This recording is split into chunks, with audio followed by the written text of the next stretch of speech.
Hello, this is Dr. Reddy from Seven Oaks Pet Hospital, Wesley Chapel, Florida, and hope you guys are all doing well. And thank you for joining my marathon Facebook Lives. I feel like the Thursday, it's 12 o'clock noon, and today I'm going to talk to you guys about declawing in cats, and that's a really burning topic these days, and very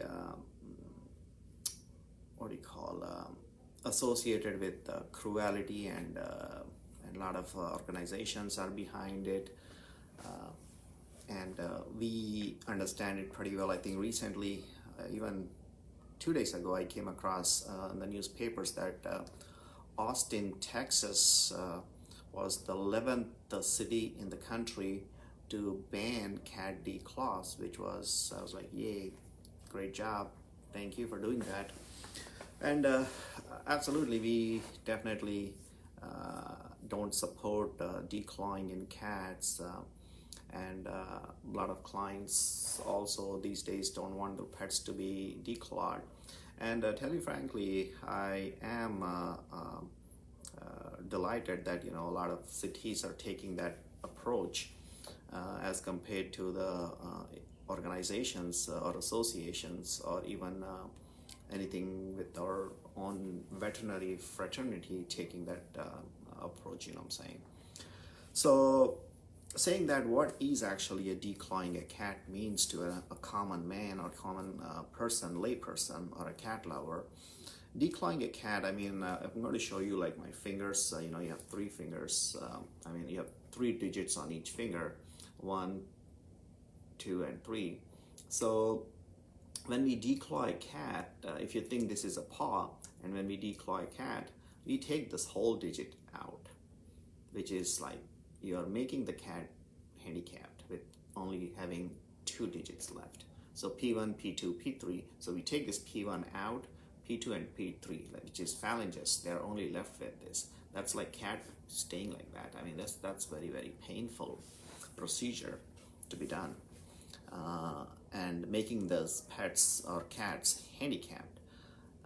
And if you train your cats well, and if you have posts, and then trim your cat's nails well, you can prevent those. Nowadays, I mean, you have those sticky things, you can put it on the cat's paws, which is gel caps, I think, that helps to prevent declawing. So like I said, I'm not a big fan of declawing, but I have done my share of declaws here and there. We don't recommend actively, we don't post it on our website or anywhere else saying that we declaw cats. And even if we declaw, it's only front 2 paws. We never do all 4 paws. And the criteria for declawing, as much as I hate to do them, is a lot more depends on either the life of an animal as compared to making the cat disabled. Because a lot of times when clients call us, again, the clients could be immunocompromised, client could be diabetic, client could have other underlying medical conditions where they really can't afford cats digging into their skin with their nails. When the cat comes and lays on them or so, accidentally cats can do that, and that can put a human life at risk. And if I foresee those conditions, I definitely would agree with clients and declaw the cat. But otherwise, we generally don't promote declawing as much as possible, which comes into not of a medical situation, but it's more of a cosmetic, is what I feel, when people just come in and ask us to declaw the cats. Because we have never done, or I have never done any ear croppings in my life since the last 20 years since I started practicing, which is I'm completely dead against ear cropping. So ear cropping is another topic, but just letting you know, which is one of the cosmetic things, not that it's needed medically. If a dog is in a fight or hit by a car and loses a part of the ear or so, then we can make it look nicer by trimming the ears. But otherwise, we don't like to do ear cropping ever, or I never done it, and none of my associate doctors have done it at Seven Oaks. We have never done that. So we've always taken a stand since 2007.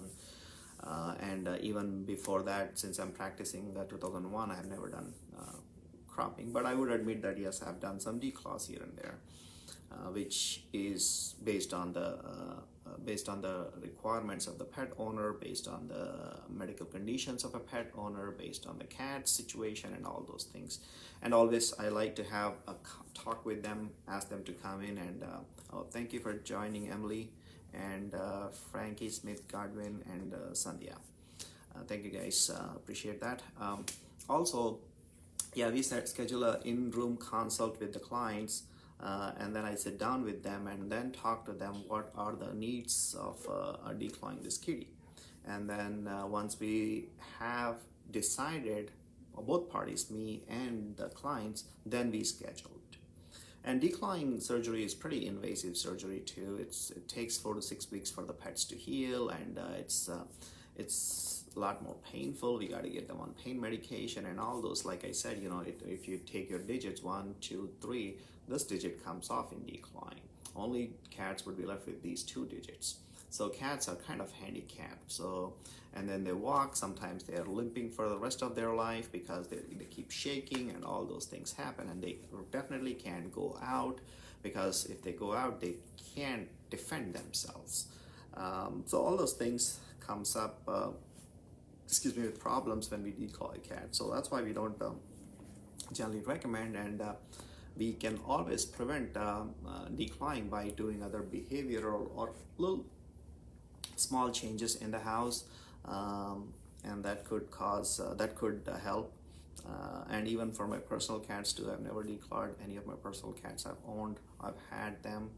They always had claws, and yes, as a kitten they try to scratch your couches and other things. And we had in our house, one of the big couch was scratched by our cat, and we just let it go, and then he stopped scratching, and he finally got out of it. Sometimes it takes a few months to work with your cats to figure out what else you can do to help. Hi PJ. PJ says she adopted a cat that was already declawed and he's still shaking. Yeah, absolutely. Unfortunately, that happens for the rest of their life, because it feels weird, obviously, when they're walking on those, like knuckling, what I'm saying, and it's not comfortable. I mean, God has created them differently, and what we have done is took those nails away. And cats like to knead. That's how they feel good about it too.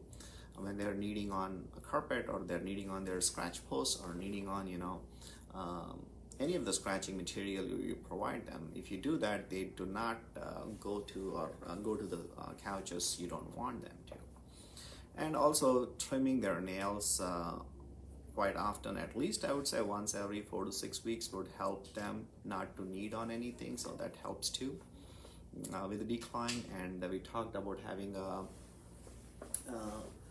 those gel caps which goes on the nails of the caps, and that helps also with preventing them to scratch at things you don't want them to scratch. So that's the in general about the declaw. And as I said, there are 11 cities in the country have banned so far. The latest one to join was Austin, Texas, and I was very, very happy to see that. Hopefully in the next year or two, a lot more cities and towns are going to take that decision and ban those declawing in cats, which is definitely not needed. If it's a medical procedure somewhere, the cat had trauma or torn claw or so, then we can definitely do those. Emily is asking, how often do I have to put on caps? Generally, nails grow every 4 to 6 weeks, so I would suggest putting every 6 weeks. Is the best thing. That way they're not hanging out the paws of the nails, so you can cut them, do the nail trim, and then put the fresh caps on it. So 4 to 6 weeks. 6 weeks is what I've seen. Sometimes you can even wait until 8 weeks if they don't fall off on their own. But as the nail starts growing, the gel cap starts coming out and it might fall off. So it's a good question. And I think that's all I have today with regards to declaws. I know declaw is a very touchy subject and for a lot of pet parents, and that's why I wanted to touch bases on that. But there's not much to talk about other than a few points which we talked. Definitely, if you have an indoor-outdoor cat, you want to have all four claws or paws, nails. All right, good. I think that's all I have today regarding declawing. Hopefully, if you have more questions, I would be glad to answer. You can always post those questions. But otherwise, I would like to talk to you guys next week. We'll come up with another one of your favorite subjects and go from there. And if you have anything you want me to discuss, feel free to post it. But thank you so much, guys, for your help and watching this. Another question: what materials can I put down to avoid scratches on my couch? Yeah, good. That's a good question too. I would not put anything on the couch because then you are inviting them to scratch.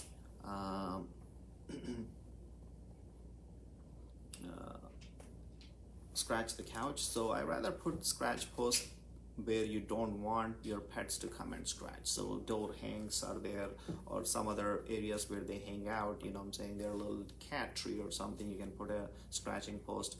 So that's where I would put them, because if you put it on the couch, then it means you're inviting them to scratch.